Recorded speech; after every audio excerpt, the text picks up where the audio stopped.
ito.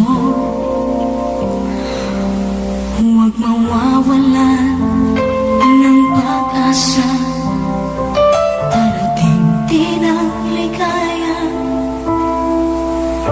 Ang isipin mo may bukas pa, na mayroong saya. Kabigo ay hindi hadlang upang tumakas ka. Huwag kang iiwas pag nabibigo, dapat nga